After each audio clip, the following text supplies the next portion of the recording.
घात घात और घातांक।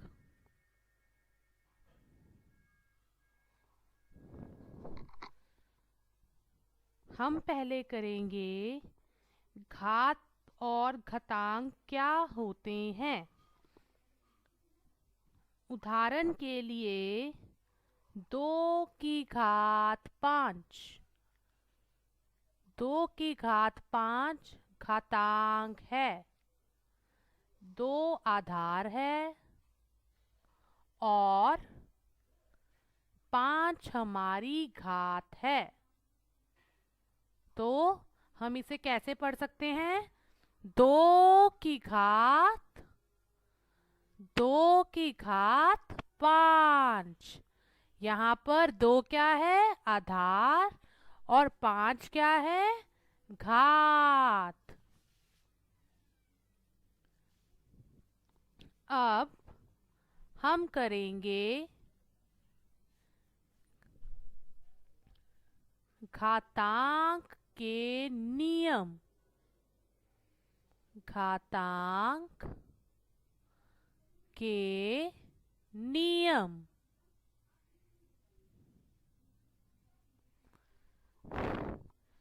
पहला नियम, जब घातें बराबर हों,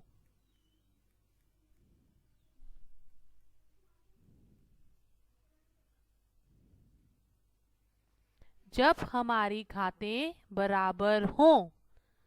उदाहरण के लिए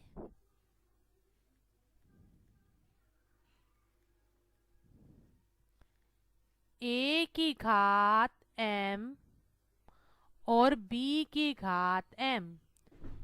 यहाँ पर हम देख सकते हैं घात m है, जो a की भी m है और b की भी m है, यानी हमारी घातें बराबर हैं। हमारी घातें बराबर हैं। अगर घात बराबर हो तो हम आधार को गुना कर देते हैं। जैसे यहाँ पर हमारा आधार a है और b है, तो हम आधार को गुना कर देंगे और उसके ऊपर एक ही घात लिख देंगे।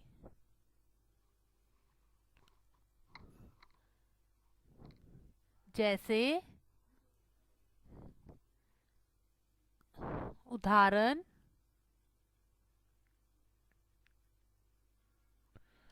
2 की घात 10 गुना 3 की घात 10। यहाँ हम देख सकते हैं घात 2 की भी 10 है और 3 की भी 10 है। तो और हमारे आधार 2 और ये हमारे आधार हैं 2 और 3। तो अब हम क्या करेंगे? हमारा कौन सा नियम हुआ ये? आधार हमारे अलग हैं, घातें बराबर हैं। घातें बराबर हैं तो हम आधार को गुना कर देंगे। जैसे 2 गुना 3 और उसके ऊपर घात को लिख देंगे। 2 गुना 3 क्या होता है? 6। 2 तिया 6 और घात हमारी क्या हो जाएगी? 10। एक बारी फिर से देखेंगे हम। 2 की घात भी 10 है, 3 की घात भी 10 है।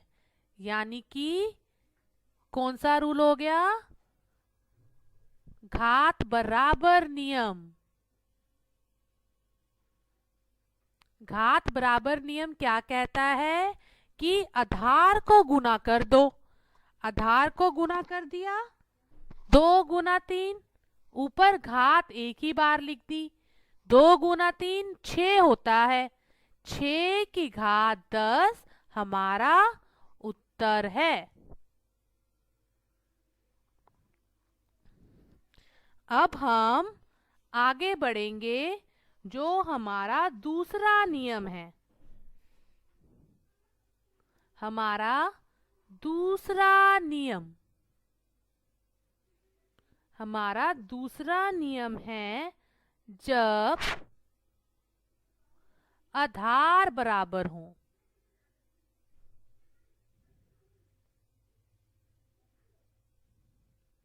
जब आधार बराबर हो,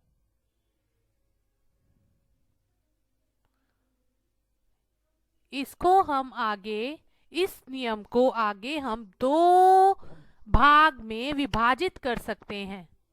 जैसे कि आधार गुणा में हो और आधार भाग में हो। अगर हमारे आधार गुणा में हो, जैसे कि a की घात m है और गुना a की घात n है। यहाँ पर हम देख सकते हैं आधार सेम है। आधार क्या है? a। आधार क्या है? a। यहाँ पर हम देख सकते हैं आधार सेम है a, लेकिन घातें अलग अलग हैं। घातें अलग अलग हैं। घातें अलग अलग हैं। घातें अलग अलग है, तो हम क्या करेंगे? हम इन घातों को जमा कर देंगे।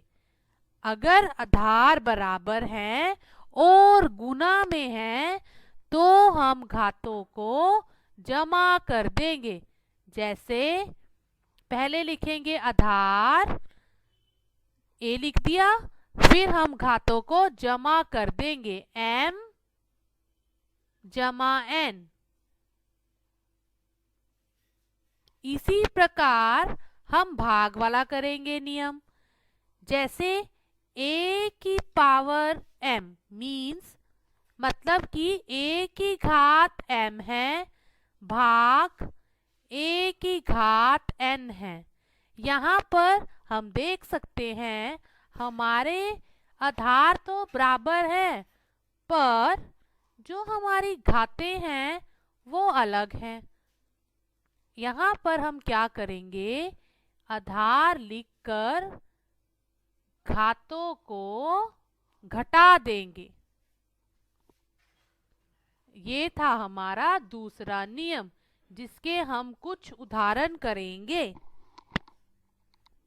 उदाहरण के लिए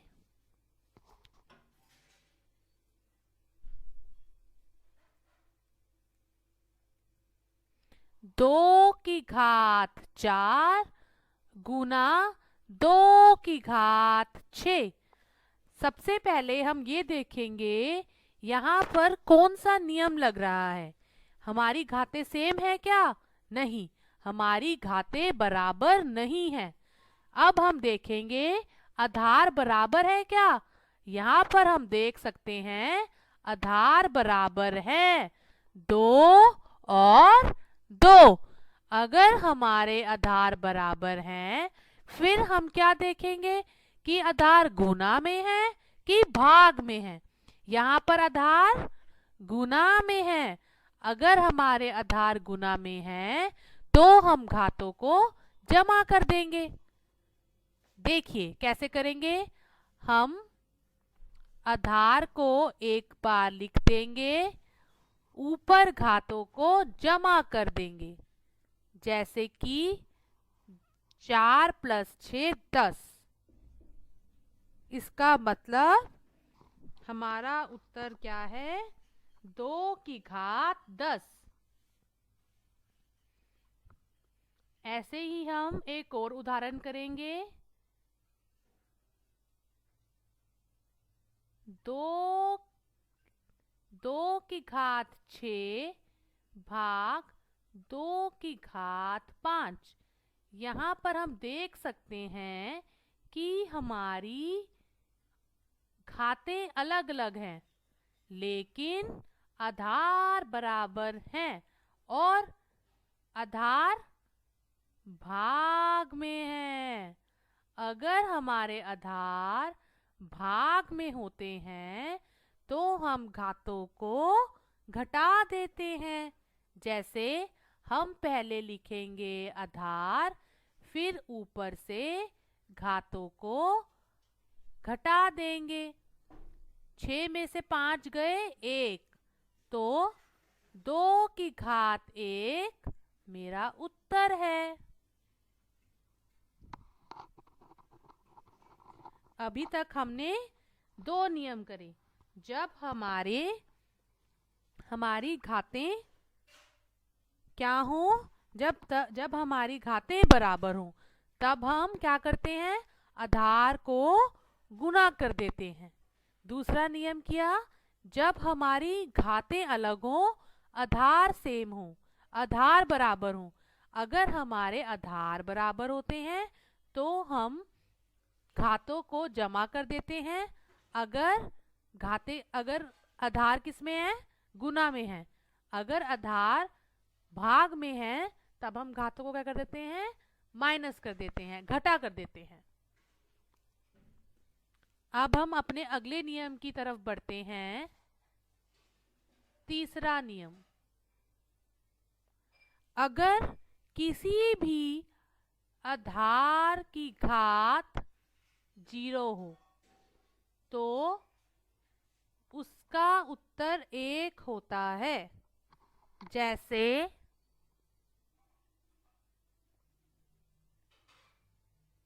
2 की घात 0, इसका उत्तर क्या है? 1। हम और उदाहरण करेंगे।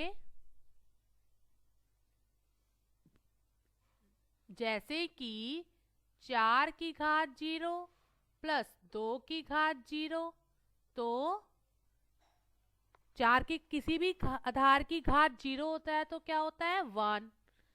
2 की घात 0 है तो क्या होता है? 1। 1 जमा 1 क्या हो गया? 2। ये हमारा बहुत सरल सा नियम है।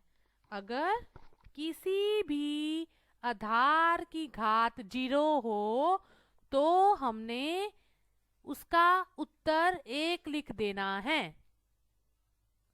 उसमें कुछ भी सोचने की जरूरत नहीं है। 2 की घात 0 मतलब कि 1, 3 की घात 0 मतलब कि 1। अब हम अपना अगला नियम करेंगे, जो है हमारा चौथा नियम। चौथे नियम में अगर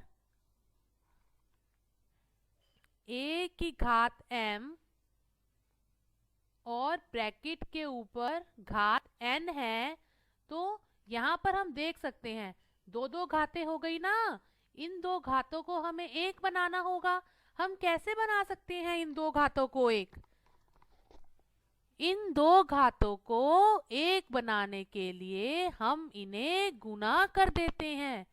जैसे a की घात m multiply n means a की घात m गुना n। हम इसका उदाहरण करके देखते हैं। अगर 6 की घात 4 ब्रैकेट में घात 7, हमने इसे एक ही घात बनाना है तो 6 की घात 28, 7 गुना 4 हम कैसे लिखेंगे? 6 की घात 7 गुना 4, 7 गुना 4 28। तो इस तरह हम अपनी घात को एक घात में भी बदल सकते हैं। यह बहुत आसान है। और अगर हमारी घातें अगर हमारा घातांक ऐसे लिखा हुआ है 2⁴ और 3⁴, तो हम यहाँ पर जो हमारे घातांक है उसे एक ही घात में लिख सकते हैं, क्योंकि यहाँ पर हमारी जो घात है वो बराबर है।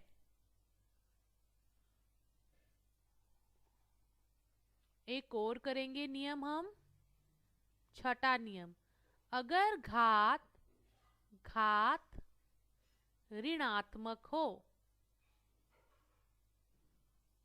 तब क्या करेंगे? जब हमारी घात ऋणात्मक हो तब हम इसे, जैसे उदाहरण के लिए 2⁻³ 2⁻³ इसे हम लिखेंगे। इसे हमने जमा की घात बनाना है तो हम बस इसे उल्टा कर देंगे, 1/2⁵, 1/2⁵, बस। और अगर हमने उल्टा करना हो, मतलब अगर हमने जमा की घात को घटा की घात में बनाना हो तो हम इसे दोबारा से उल्टा कर देंगे।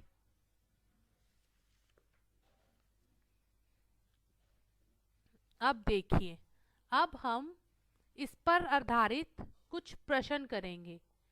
पहला प्रश्न आता है, मान ज्ञात करो।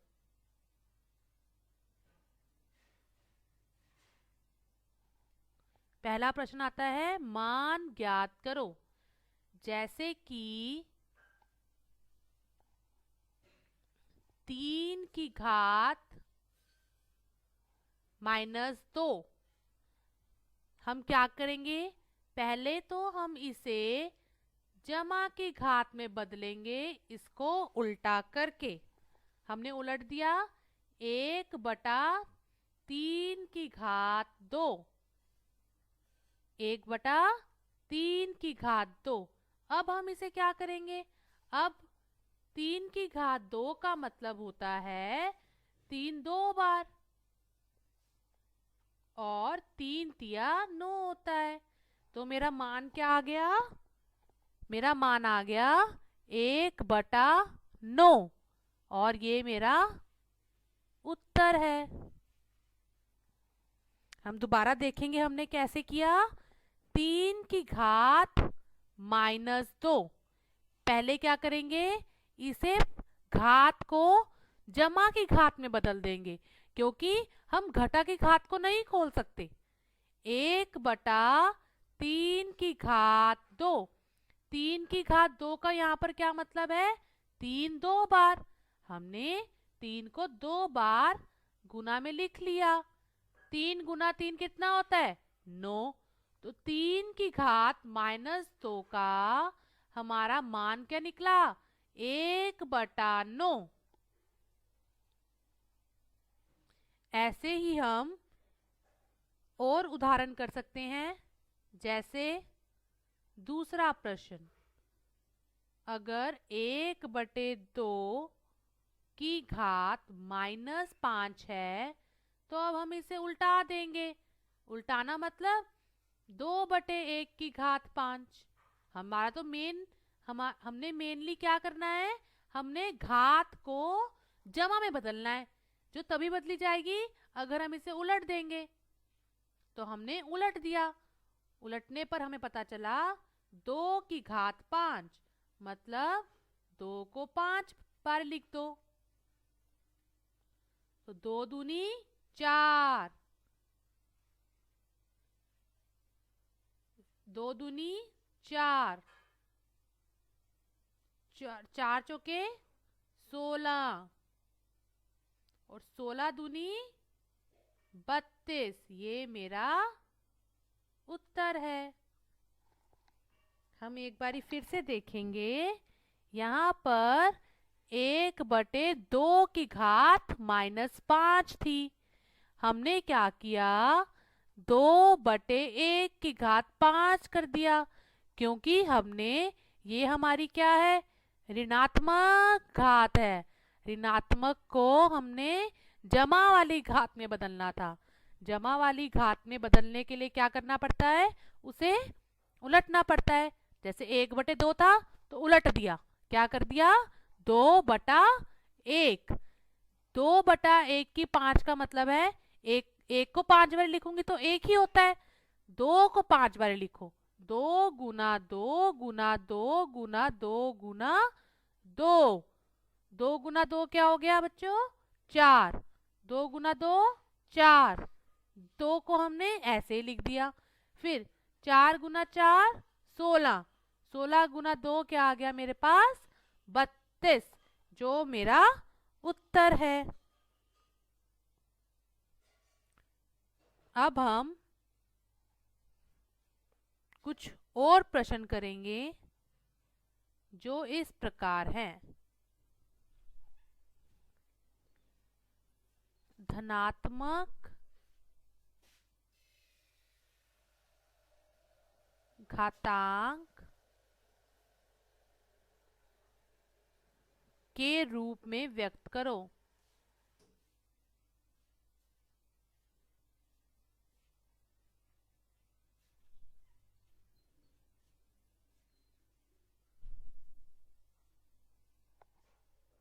धनात्मक घातांक के रूप में व्यक्त करो। धनात्मक घातांक मतलब जमा की, ऋणात्मक घातांक मतलब घटा की। हम करेंगे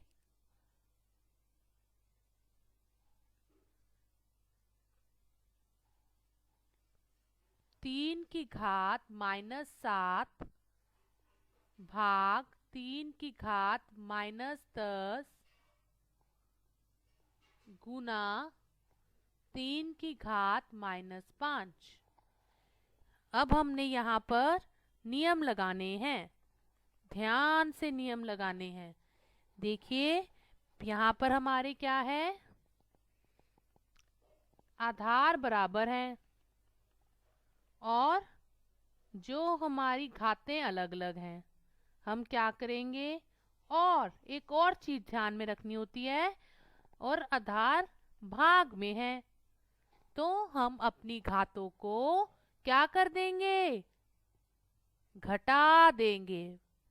-7 घटा -10, इसे हम एक ब्रैकेट में कर देंगे और साइड वाला ऐसे ही उतार देंगे। अब हम पहले घातों को सरल रूप में व्यक्त करेंगे। -7 ऐसे ही लिख देंगे, क्या होता है, माइनस माइनस प्लस, ब्रैकेट बंद।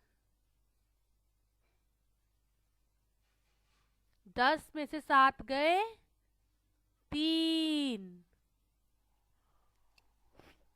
अब फिर क्या हो गया, घातें क्या हैं यहाँ पर अलग अलग और आधार बराबर है और गुना में है। तब हम क्या करते हैं, इसे जमा कर देते हैं। जैसे 3, ये मेरी क्या आ जाती है, 3 - 5। 3 - 5 का मतलब 3 की घात -2। इसको हम ऋणात्मक कैसे बदल सकते हैं, उलट कर, 1/3 की घात 2। दोबारा से देखेंगे, हमने यहाँ पर सिर्फ नियम लगाए हैं। नियम भी कौन सा, जो नियम था जहाँ पर हमारी जो घातें होती हैं वो अलग होती हैं लेकिन आधार बराबर होते हैं। यहाँ पर हम देख रहे हैं कि आधार बराबर है, आधार बराबर है और भाग में है। हम क्या करेंगे, घटा, घातों को घटा देंगे। -7 लिखा है ऐसे ही, माइनस का साइन लगाया, निशान लगाया घटा का, फिर हमने घटा के 10 को ऐसे ही उतार दिया। अब हमें पता है घटा घटा जमा बन जाता है। फिर हमने क्या किया, 10 में से 7 को घटा दिया, जो मेरा आ गया 3। ये वाला तो ऐसे ही चल रहा था। अब हम यहाँ पर आ गए, दोबारा से हमने वही नियम देखा जिसमें घाते बराबर हों, बराबर ना हो और आधार बराबर हो और आधार गुना में हो। तब हम क्या कर देते हैं, घातों को जमा,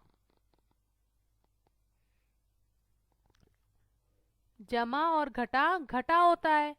3 में से 5 गए, -2। हम ऋणात्मक को धनात्मक में कैसे चेंज करेंगे, 1/3 उसे उलट कर,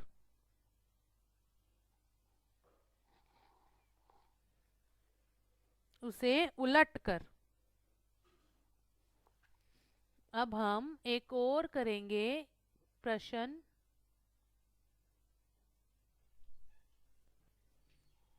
जैसे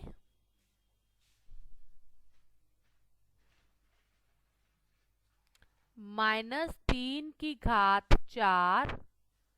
गुना 5/3 इसे हम कैसे लिख सकते हैं। अगर हमने बच्चों एक बात ध्यान में रखनी है, अगर माइनस की घात हो ना, माइनस में हो और घात हमारी किसकी हो, घात हमारा सम हो, सम संख्या हो। अगर ये सम संख्या है तो माइनस किस में बदल जाता है, जमा में, घटा जमा में, घटा की 4, 3 की 4, 5 की 4, 3 की 4, 3 की 4 से 3 की 4 कट जाएगा, घटा के 4 जमा में बदल जाएगा। हमारे पास क्या बचेगा, 5 की 4। और ये हमारा उत्तर है। यह बहुत सरल है। एक और क्वेश्चन करते हैं हम। 1/2 की घात -2, 1/3 की घात -2 प्लस 1/4 की घात -2।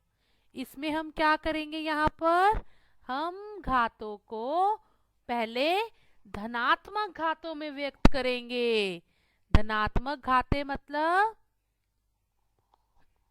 जमा की घात। कैसे करेंगे, उसे उलट देंगे।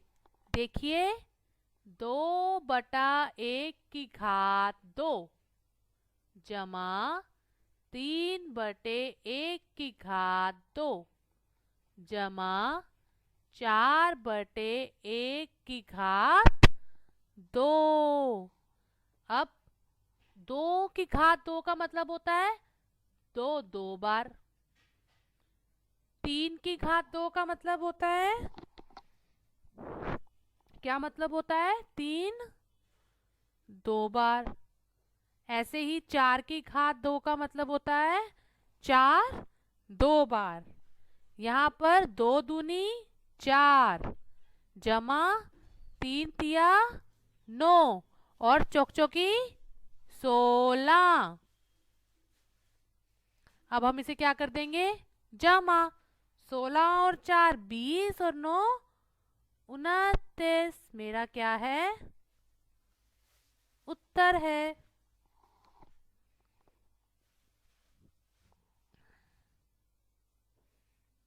इसी तरह कुछ और प्रश्न हम देखेंगे। जैसे 3 की घात घटा 1, 4 की घात घटा 1, 5 की घात घटा 1, ब्रैकेट बंद, और सबकी घात 0।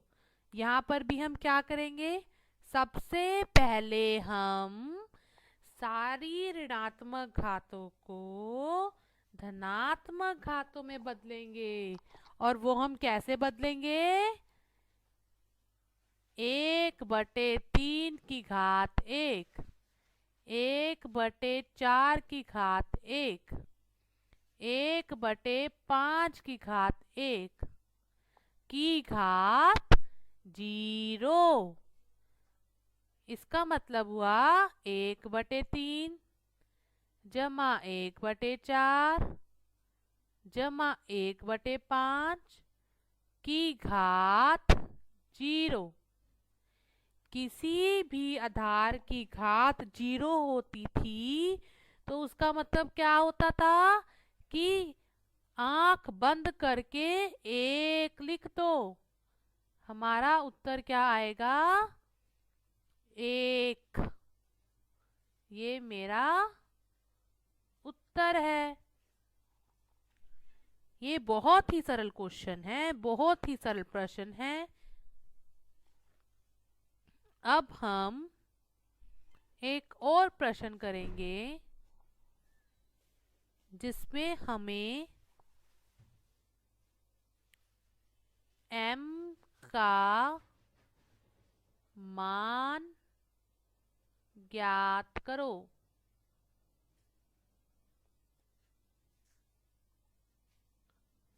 m का मान ज्ञात करो। m का मान कैसे ज्ञात करेंगे? देखिए, बहुत महत्वपूर्ण क्वेश्चन है ये। -3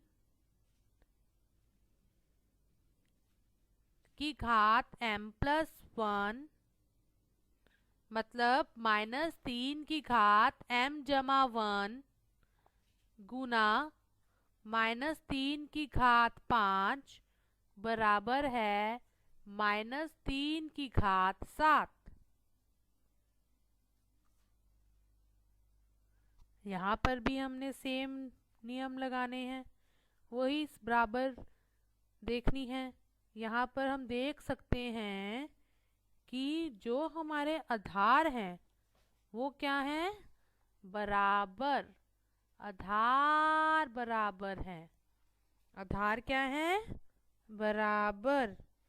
तो कौन सा नियम लगेगा अगर आधार बराबर है? तो वही, अगर आधार बराबर है और गुना में है तो हम क्या कर देते हैं? उसे जमा कर देते हैं।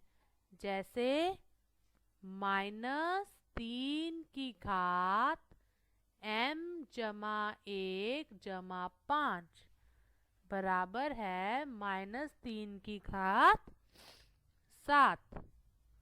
अब हम इन घातों को जमा कर देंगे। 5 जमा 1 6। हम m में तो जमा नहीं कर सकते ना, क्योंकि m तो हमारा अलग ही है। हम सिर्फ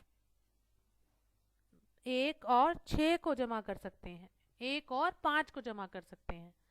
अब हम देखेंगे, अब हम यहाँ देख सकते हैं घातें अलग अलग हैं, घातें अलग अलग हैं, लेकिन जो हमारे आधार है ना वो बराबर हैं। यहाँ पर हम थोड़ा जरा विशेष ध्यान देंगे। विशेष रूप से ध्यान देने वाली बात ये है कि अगर मेरे आधार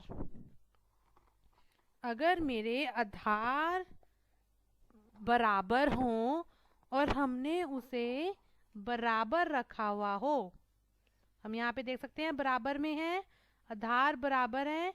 इसका मतलब क्या होगा कि यहाँ पर जो ये पूरी संख्या है, ये वाली पूरी संख्या ये वाली पूरी संख्या के बराबर है। अगर ये वाली पूरी संख्या एक संख्या दूसरी संख्या के बराबर है तो जो इसके ऊपर घातें हैं, ये जो घातें हैं ये भी बराबर होंगी। तो हम इसे आपस में बराबर लिख सकते हैं। और अब हम कैसे मान निकालेंगे? अब हम क्या करेंगे? हम 6 को दूसरी तरफ ले जाएंगे, इसको हम इधर ले आएंगे और क्या हो जाएगा? 7 माइनस 6 घटा 6, 7 घटा 6 मतलब घटा क्या हुआ?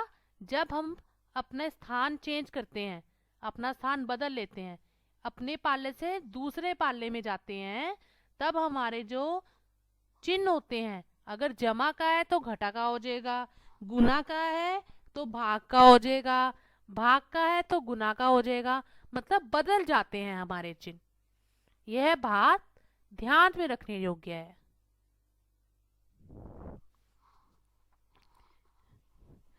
यह बहुत ही सरल क्वेश्चन है। इसी तरह का हम दूसरा प्रश्न करेंगे। ये हमारा पहला प्रश्न था इस तरह का।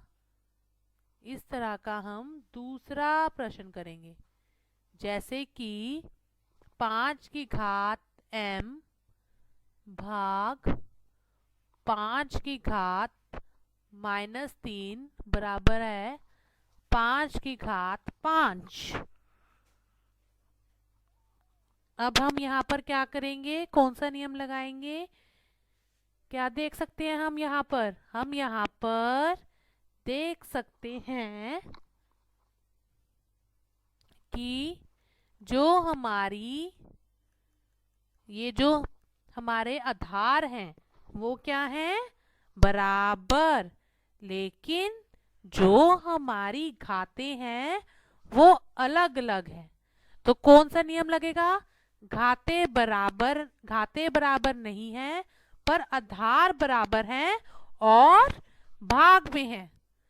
जब आधार बराबर हो और भाग में हो तब घातें क्या हो जाती हैं? घटा। जैसे हम इसे कैसे लिख सकते हैं? 5 की घात m घटा 3। घटा क्या होता है? जमा 3। अब हम देख सकते हैं यहाँ पर जो संख्या है हमारी, दोनों बराबर है संख्याएं। अगर हमारी संख्याएं बराबर हो तो इसका मतलब होता है कि आधार भी सेम है, आधार भी बराबर है और घातें भी बराबर हैं। अगर हमारी घातें बराबर हैं तो हम यहाँ पर जो दी हुई घातें हैं उन्हें, ये जो घातें हैं इन्हें भी, ये भी बराबर होंगी, तो हम इसे क्या कर सकते हैं? बराबर लिख सकते हैं और इसे हल कर सकते हैं। अगर हमने इसे हल करना है, हम कैसे करेंगे? 3 को दूसरी तरफ लेके जाएंगे, दूसरी तरफ लेके जाने से चिन्ह चेंज हो जाएगा। 3 के आगे क्या लिखा है? हम क्या देख सकते हैं? 3 के आगे, 3 के आगे लिखा है जमा का निशान। यहाँ पर हमारा कौन सा निशान हो जाएगा? घटा का निशान। अगर हमारा यह घटा का निशान हो जाता है, हम क्या लिख देते हैं इसे? m का मान हमारे पास आ जाता है 2। अब हम क्या करते हैं?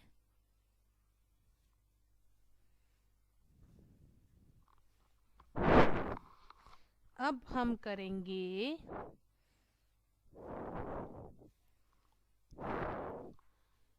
4 की घात -3 को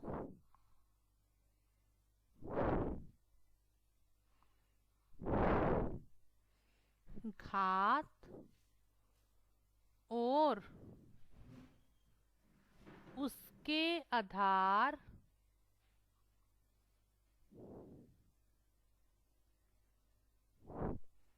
दो के रूप में व्यक्त करो।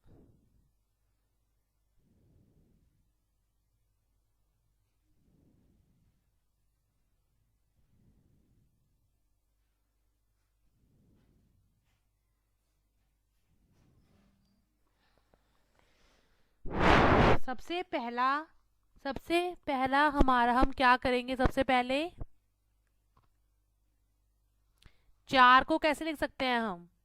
2 गुना 2 की घात घटा के 3। 2 गुना 2 का मतलब है 2 गुना 2 का मतलब है 2 बार 2 की घात 2 और फिर उसकी घात माइनस के 3। 3 दूनी 6। हम क्या लिख देंगे इसे? माइनस के 6। दोबारा से देखिए, 4 की घात माइनस के 3। 4 की घात माइनस के 3 क्या है? 2 गुना 2। 4 को कैसे लिखेंगे? पहले हम 4 को कैसे लिखेंगे? 2 गुना 2। क्योंकि हमने 4 को 2 के आधार के रूप में व्यक्त करना है, इसलिए हमने क्या लिख लिया? 4 को 2 गुना 2। 2 गुना 2 का मतलब है 2 की घात 2। 2 की घात 2। 3 गुना 2। 3 गुना 2 मतलब घटा के 6। इस तरह हमने क्या किया? 4 की घात माइनस 3 को 2 आधार के रूप में व्यक्त कर दिया।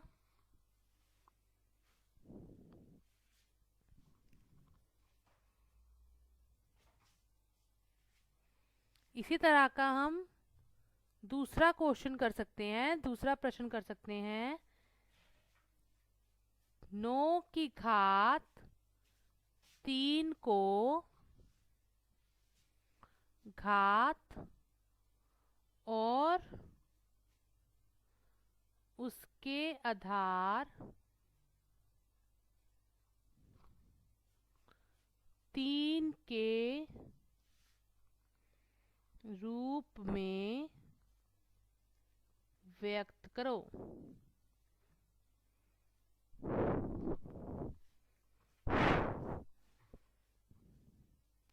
9 की घात 3। यहाँ पर हम क्या लिखेंगे? 9 को 3 गुना 3 की घात 3। 9 को हम क्या लिख सकते हैं? 3 गुना 3 लिख सकते हैं ना। और 3 गुना 3 को क्या लिख सकते हैं? 3 की घात 2। और फिर हमारी 2 घातों को अगर हमने एक ही घात में बदलना है, उसका भी हमें नियम पता है। उसके लिए हम क्या करेंगे? 3 की घात को आपस में गुणा कर देंगे। 2 गुना 3, जो हमारा क्या बन जाएगा? 2 तिया 6। ये मेरा उत्तर है। हम एक बारी दोबारा से देखेंगे।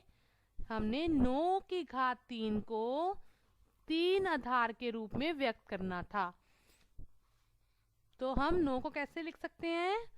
3 गुना 3। 3 गुना 3 की घात 3। अब हमने क्या किया? 3 गुना 3 का मतलब होता है 3 की घात 2 और फिर उसकी घात 3। अब हमने इन दोनों घातों को गुना करना है, क्योंकि हमने इन घातों को एक ही घात में बदलना है। एक ही घात में बदलने के लिए घातों को गुना करना पड़ेगा। 2 गुना 3। 2 गुना 3 मतलब 6, मतलब 3 की घात 6। तो मेरा उत्तर क्या है? 3 की घात 6। ये मेरा उत्तर है। इस प्रकार हम किसी की भी घात को किसी भी आधार के रूप में व्यक्त कर सकते हैं। यह करना बहुत आसान है। अगर हम सारे नियम याद रखेंगे तो हम इसे आसानी से हल कर सकते हैं।